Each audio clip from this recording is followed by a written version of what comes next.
법에 대해서 여기 이제 1절 말씀대로 하나님께서 백성 앞에 세우신 법규의 말씀들을 좀 길게 읽었습니다. 우리가 지난주에 봤던 출애굽기 20장에는 핵심이 10계명이 핵심이죠. 10가지 계명. 근데 이 10계명을 잘 이해하기 위해서는 우리가 계명을 지켜야 되는 근본적인 이유를 알아야 된다. 그래서 20장 이전의 말씀을 통해서 우리가 왜 또 그 10계명을 지켜야 되는지 그 이유에 대해서 함께 말씀을 나누었습니다. 이 10계명은 이제 지난주에도 말씀드린 것처럼 이게 짧은 시간 안에 뭐 다 이렇게 훑고 대충 지나가기에는 조금 무게가 있어서 나중에 이제 다른 시간을 좀 정해서 좀 자세하게 세밀하게 말씀을 나누려고 합니다. 오늘은 21장의 말씀을 나눌 텐데요. 앞서 설명한 것처럼 하나님께서 이스라엘 백성들에게 지켜야 될 말씀, 계명, 이건 10가지만 있는 게 아니에요. 사실은 굉장히 수도 없이 많죠. 그리고 오늘 10계명에 이어서 21장, 22장, 23장에 계속 이어지고 출애굽기 말씀 그 뒤에도 뭐 제사법이라든지 또 제사장이 어떻게 지켜야 되는지 이런 법들이 있고 레위기와 민수기, 신명기에도 계속 이 법들이 이어지게 됩니다. 오늘 이제 이 21장에도 이스라엘 백성들이 일상생활에서 지켜야 되는 여러 가지 법에 대해서 말씀해 주고 있습니다. 좀 단락별로 이렇게 나눠서 보면요. 우선 1절부터 11절까지는 히브리 종에 대한 법입니다. 히브리 종, 같은 유대인들 사이에 이렇게 서로 종이 되고 하는 일들, 그 일들에 대해서 말씀하고 있는데 또 세밀하게 보면 2절부터 6절까지는 남종에 대한 것이고 또 7절부터 11절까지는 여종에 대한 법입니다. 이어서 11절부터 17절까지는 사형법에 대해서 말씀해주고 있습니다.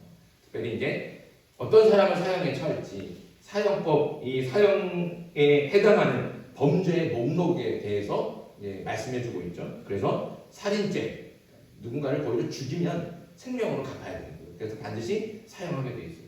그 말고도 부모를 폭행한 죄, 사람을 유괴한 죄, 부모를 저주한 죄, 이것들은 모두가 다 사형에 속한 죄입니다. 그래서 이것들은 사형으로 엄하게 벌하도록 하나님께서 명령하셨습니다. 그리고 18절부터 마지막 32절까지는 간단하게 줄여서 말하면 상해보상법입니다. 그러니까 누군가가 다른 사람의 신체 혹은 그 사람의 재산 거기를 신체나 신체에 상해를 입히거나 재산상의 손해를 입히면 그거를 어떻게 보상할 건지 그래서 그거에 대한 법이 바로 이 18절부터 32절의 말씀이죠.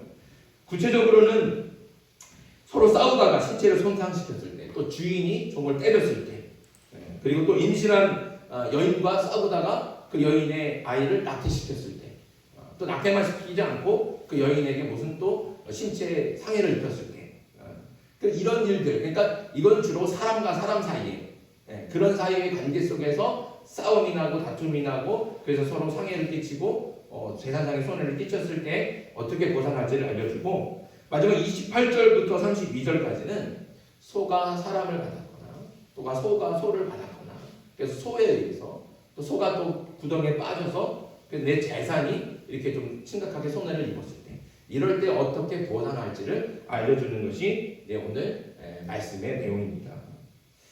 오늘 이렇게 쭉 말씀만 드렸지만 굉장히 여러 법들이 많이 나오잖아요. 그렇죠? 굉장히 많은 법들이 나오는데 이 법들을 하나하나 다 떼가면서 말해가면서 하기에는 이 시간이 너무 짧고 다 다루기는 어렵잖아요. 그래서 오늘은 특별히 종에 대한 법을 나누겠습니다. 그 중에서도 여종에 대한 법. 특별히 여종에 대한 법을 나눠야겠다, 말씀을 나눠야겠다 이렇게 좀 제 마음 가운데 이런 울림이 있었던 것은 요즘 이제 우리가 새벽 기도회 시간에 사무엘 하의 말씀을 계속 보지 않습니까? 딱 2주 전이에요. 딱 2주 전에 사무엘의 3장 1절부터 16절의 말씀을 같이 이제 그 새벽에 나눴는데 그 말씀을 준비하면서 그 말씀을 이렇게 묵상하는데 마음이 굉장히 안타깝더라고요. 거기는 여성들이 굉장히 많이 나옵니다. 근데 읽는데 너무 마음이 안타까웠어요. 왜 안타까웠을까요? 우리 사무엘하로 한번 가봅시다. 사무엘하 3장이요.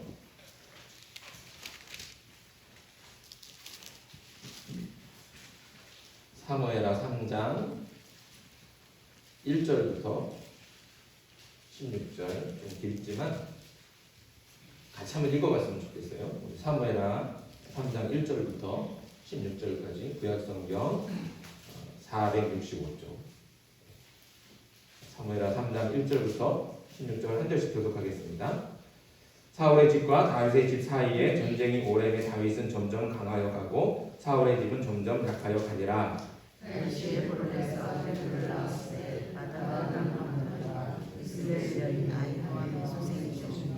둘째는 길르압이라 갈멜 사람 나발의 아내였던 아비가일의 소생이요 셋째는 압살롬이라 그슬 왕 달메의 딸 마아가의 아들이요 넷째는 아도니아라 흑세 아들이요 다섯째는 수아라 여섯째는 이드르암이라 다윗의 아내 에글라의 소생이니 이들은 다윗이 헤브론에서 낳은 자들이더라. 사울의 집과 다윗의 집 사이에 전쟁이 있는 동안에 아브넬이 사울의 집에서 점점 권세를 잡는다.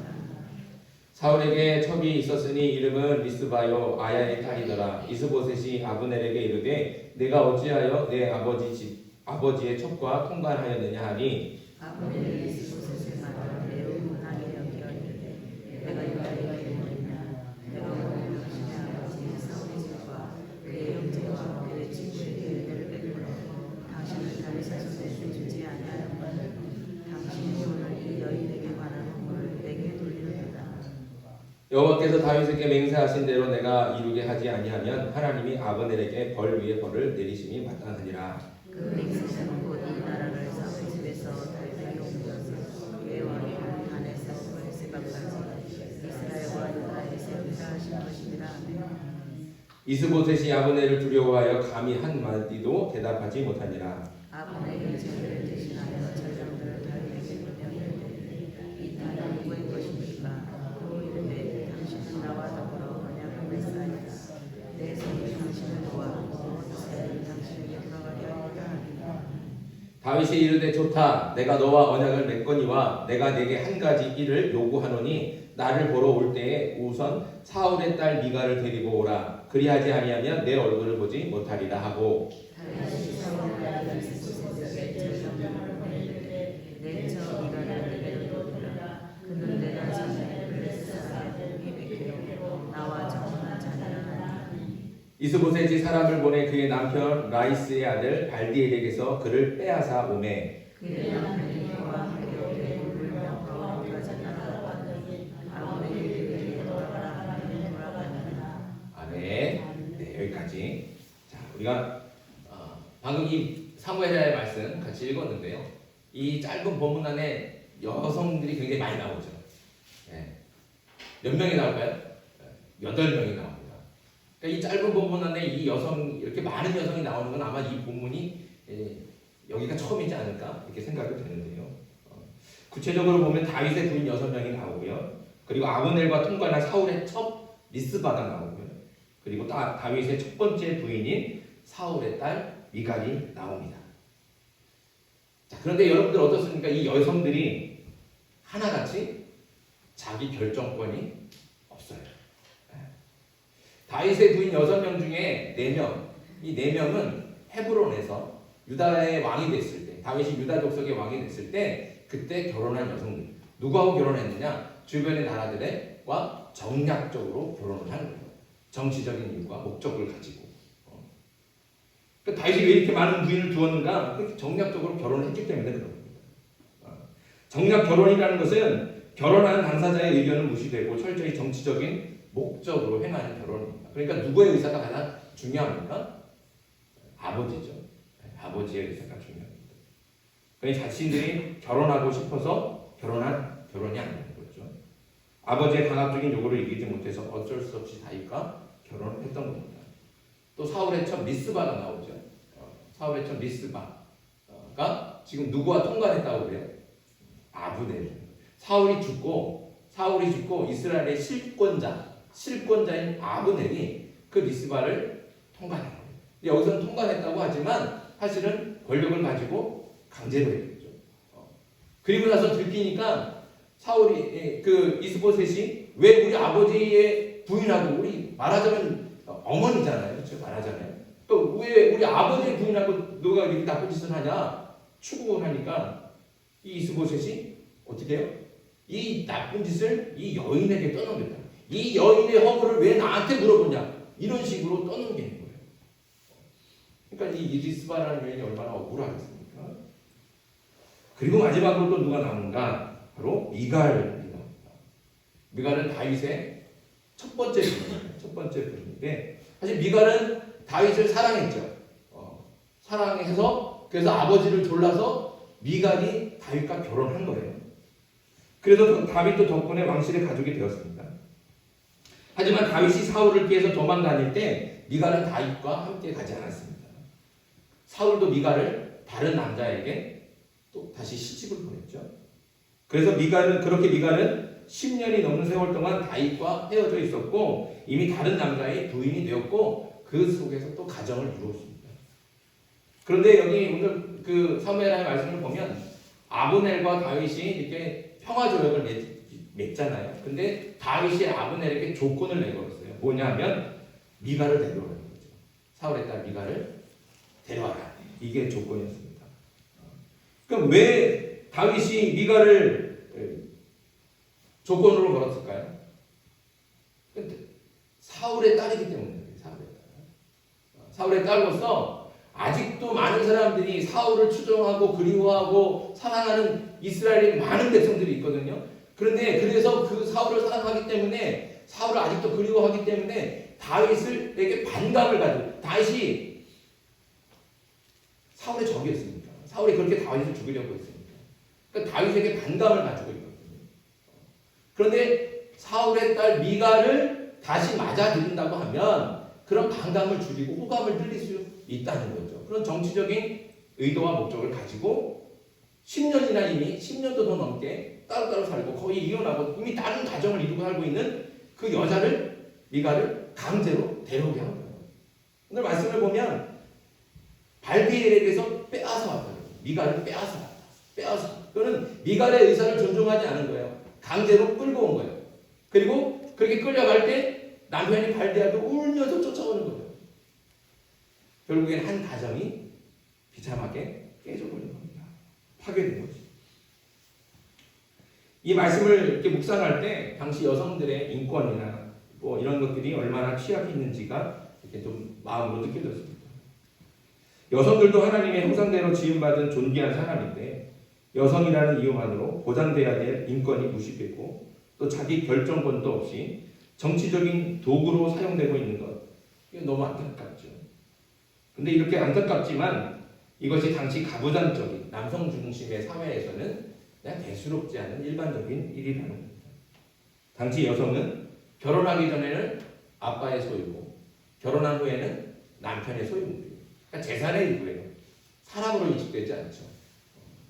사람으로서 인격적인 대우를 제대로 받지 못했던 겁니다. 여성들. 이것이 세상 문화였고 당시에 시대적인 흐름이었다는 거죠. 그러나 이렇게 세상이 이렇게 돌아가는 그냥 그렇게 일반적이다. 이게 보편적인 일이다. 그렇게 받아들인다고 해도 그러면 하나님은 기뻐하셨을까? 이거를 우리가 한번 질문해 봐야 돼요. 하나님은 과연 이런 일들을 이런 세상의 문화를 하나님 과연 기뻐하셨을까? 그래서 오늘 본문인 이 여정에 대한 법을 통해서 하나님의 진짜 마음, 속뜻이 무엇일까? 좀 헤아려 보려고 합니다. 우선 오늘 본문 다시 출애굽기로 가볼까요? 출애굽기 21장 7절의 말씀을 한번 같이 한번 읽겠습니다. 21장 7절 같이 읽습니다. 시작. 사람이 자기의 딸을 여종으로 팔았으면 그는 남종같이 나오지 못할지며. 아멘. 보니까 딸을 판다는 거죠. 옛날 이스라엘에서는 가난 때문에 아들이든 딸이든 자녀를 종으로 팔 때가 종종 아주 자주 있었습니다. 그런데 종으로 팔리더라도 남자는 주로 집에서 뭐 무거운 짐을 들거나 뭐 힘든 일을 하거나 농사일을 하거나 이렇게 일을 하는 거예요. 남자는.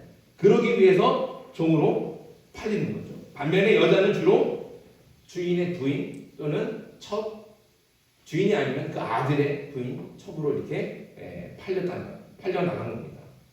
그러니까 종이라고 여기 이 21장 말씀에서 나오는 여종이라고 하는 이 종의 의미는 결혼을 전제로 하는 그런 여성을 종으로 데려온다. 이렇게 이해를 해야 됩니다. 그래서 오늘 여정에 대한 법은 이런 관계를 전제로 말씀하고 있는 겁니다. 자, 여정에 대한 법을 좀 더 세밀하게 살펴보면 먼저 종으로 팔려간 여성이 그 여성을 종으로 산 남자의 마음에 들지 않아서 동침하지 않았을 때 이런 경우에는 어떻게 하는가? 그럴 때는 그 주인은 오히려 여성의 몸값을 얹어서 여성의 집으로 돌려보내는. 그러니까 부인으로 맞이하겠다. 그러니까 이게 어떠냐면 이 딸이 그러니까 그 여자를 어릴 때부터 점치고 두는 거예요. 그래서 돈을 못 갚거나 빚을 못 갚고 있을 때 그럼 대신 딸을 줘라. 그러면서 그 딸을 어릴 때부터 이제 자기 부인 삼기 위해서 첩으로 삼기 위해서 키워가는 거예요. 근데 다 키워놓고 보니까 자기 마음에 안 들어. 그리고 그러니까 마음에 안 드니까 같이 뭐 잠자리도 하기 싫어. 그러니까 부인으로서 맞으려고 했는데 부인으로서 맞지 않겠다는 거예요. 그러면 어떻게 해야 된다고요? 오히려 돈을 얹어서 그 여인을 집으로 돌려보낸다는 거죠. 그렇지 않으려면 아들에게 주든지 그렇게 해야 됩니다. 왜 그러냐면 아까 말씀드린 것처럼 결혼을 전제로 데리고 오는 거잖아요. 그죠? 결혼을 전제로 여자를 종으로 데리고 오는 거잖아요. 그런데 그렇게 하지 않으니까 그거는 그 여성을 또 그 가정을 속이는 거나 마찬가지이기 때문에 그렇습니다. 그래서 여성을 종으로 데리고 왔다고 해서 함부로 팔 수도 없는 거예요. 오늘 말씀에 함부로 팔지 못하게 규정하고 있지 않습니까? 그래서 이렇게 종으로 팔려간 여성이 그 주인이 마음에 들지 않아서 동침하지 않았을 때는 이렇게 돈을 얹어서 돌려보내거나 또 다른 외국인이나 다른 사람들에게도 팔 수 없게 규정되어 있습니다. 두 번째, 아들의 아내를 삼고자 여성을 샀을 때 그때는 여성을 더 이상 종으로 대우하면 안 되는 거예요. 오늘 말씀해 보니까 뭘로서 대우하라고 했어요? 딸로 하세요. 딸. 가족의 일원으로 존중하고 배려하고 종으로 사왔지만 종처럼 대우하지 말라는 거예요. 그게 하나님의 뜻입니다. 세 번째, 여성을 데려와서 자신이나 혹은 아들의 부인이나 첩으로 삼았다가 그렇게 부인으로 삼고 첩으로 삼았다가 주인의 마음이 변해서 또 다른 여성을 첩으로 데리고 온 거예요. 그랬을 때는 또 어떻게 하느냐? 이때는 다른 여인을 새로운 부인으로 맞이했더라도 이전 부인 혹은 첩에 대한 권리를 함부로 빼앗을 수 없게 했다는 거죠. 부인 혹은 첩의 권리라는 것은 특별히 남편에게 당연히 받아야 될 경제적인 도움을 얘기합니다. 입을 옷을 받아야 되고 그리고 먹을 양식을 얻어야 되죠. 이런 것들을 안 주면 안 된다는 거예요.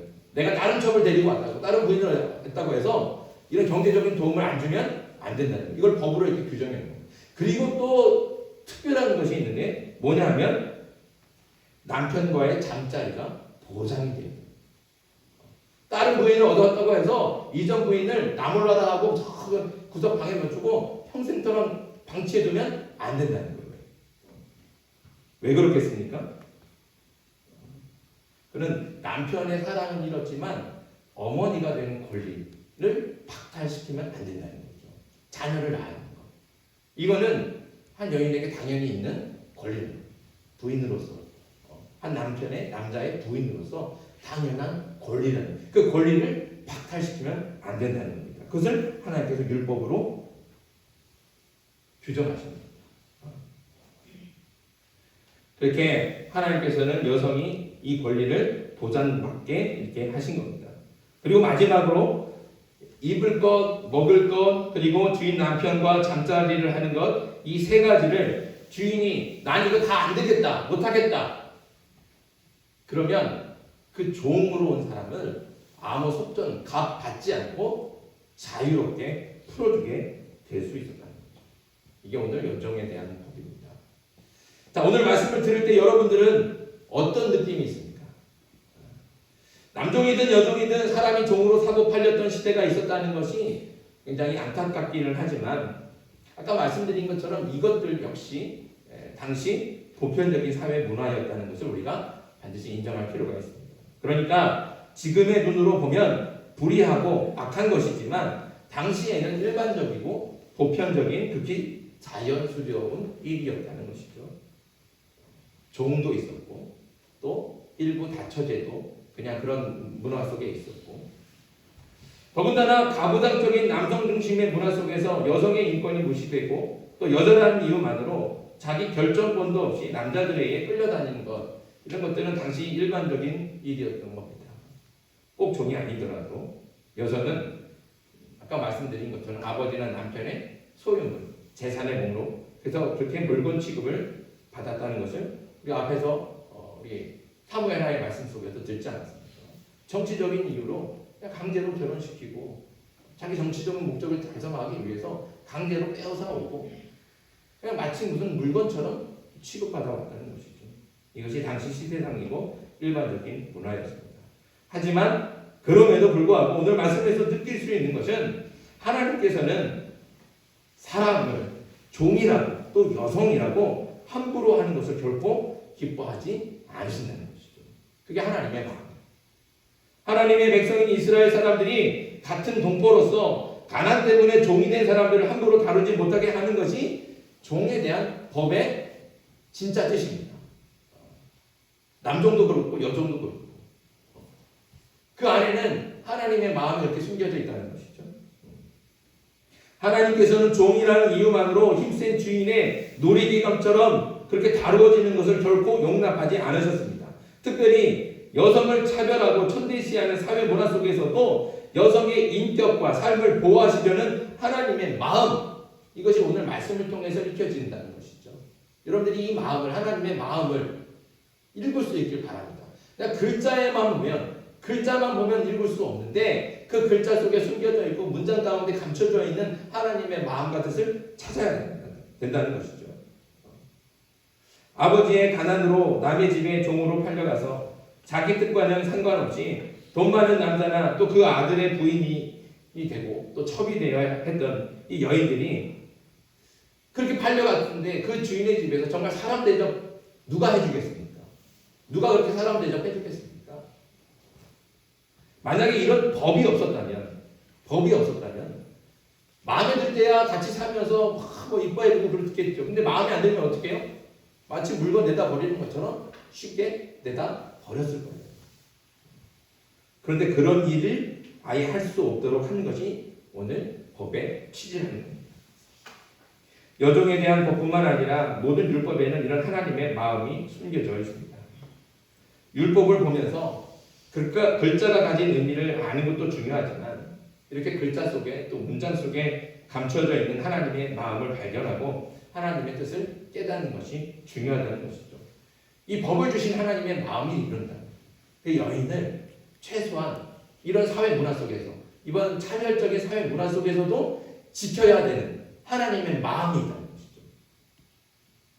여성들의 인권이 무시되고 차별적으로 되어 있는 이런 사회 현상 속에서도 하나님은 그 속에서도 여성을 지키기 위해 이런 법을 최소한의 지켜야 될 법들을 이스라엘 백성들한테 모세를 통해서 알려주셨다는 겁니다.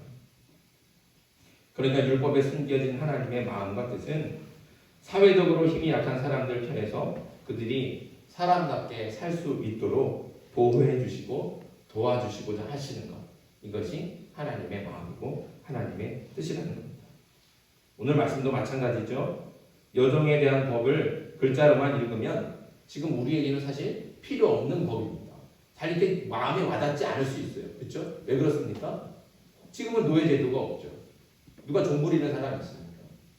노예제도가 없고 또 이스라엘 당시와 지금하고 비교하면 비교할 수 없을 만큼 여성의 인권이 높아지지 않았습니까? 이렇게 하다 그러면 누가 지금 큰일 나죠. 그러니까 이 법이 사실은 글자만 우리가 이렇게 눈여겨보면 사실은 필요 없고 마음에 와닿지 않습니다. 이게 왜 무슨 말씀이냐? 라고 그냥 생뚱맞게 읽을 수 있다는 거죠. 그러나 우리가 오늘 말씀을 통해서 다시 보지만 이런 현상들이 이렇게 여성들이 인권이 무시되고 차별적인 대우를 받는 것이 여성들의 인권이 이렇게 높아졌다고 해서 완전히 사라졌을까요? 그렇지 않다는 것이죠. 정말 여성을 종처럼 사고파는 일이 완전히 사라졌습니까? 여성을 완전한 인격체로 존중하고 보장하고 있습니까? 안타깝지만 그렇지 않습니다. 이렇게 발달된 또 또 인권이 신장된 이 사회 속에서도 이런 불평등한 일들이, 또 차별적인 일들이, 또 인권이 무시되고 인간의 존엄성이 짓밟혀지는 이런 일들이 아주 종종 일어나고 있다는 것이죠. 여성들에게 뿐만 아니라 사회적인 모든 약자들에게.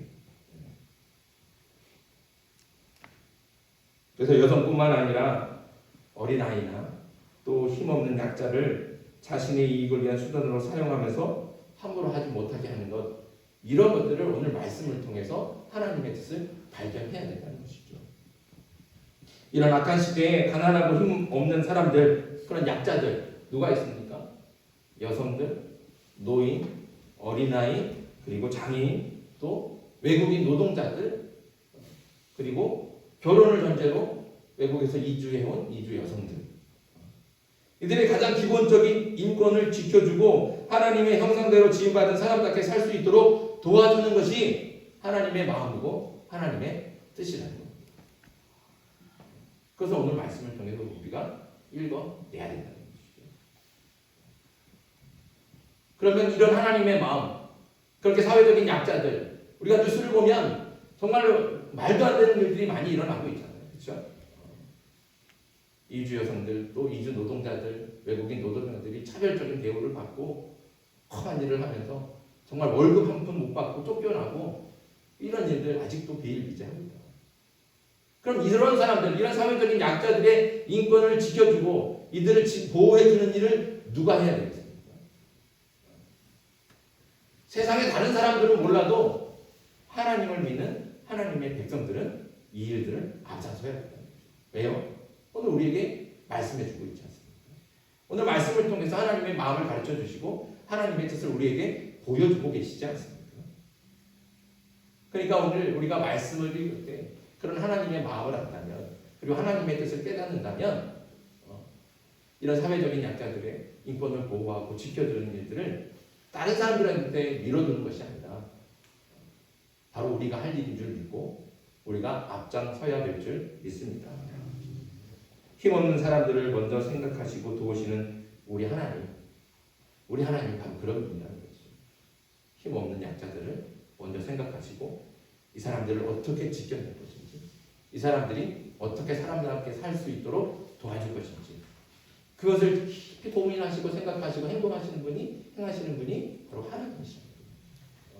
그런 하나님의 마음과 또 그런 뜻들을 깨닫는다면 하나님 믿는 저와 여러분들이 그렇게 가난하고 힘없는 세상의 약자들을 돕고 또 지켜주고 그들의 인권들을 보호해주는 일에 앞장설 수 있기를 간절히 소망합니다. 그렇게 다짐하고 그저 말로만 생각으로만 하는 것이 아니라 내가 무엇을 할 수 있을까 기억하면서 작은 일이라도 실천하고 행동으로 옮길 때 우리를 통해서 하나님의 뜻이, 하나님의 마음이 세상 가운데 이루어지고 또 세상이 그렇게 변하게 될 줄 믿습니다. 그러니 하나님의 마음을 알고 그 마음대로 그 마음을, 하나님의 마음을 나의 마음으로 품고 하나님의 뜻을 이루어가는 저와 여러분들이 될 수 있기를 주님의 이름으로 축복합니다. 우리 한번 찬양합시다. 우리 에바다 300장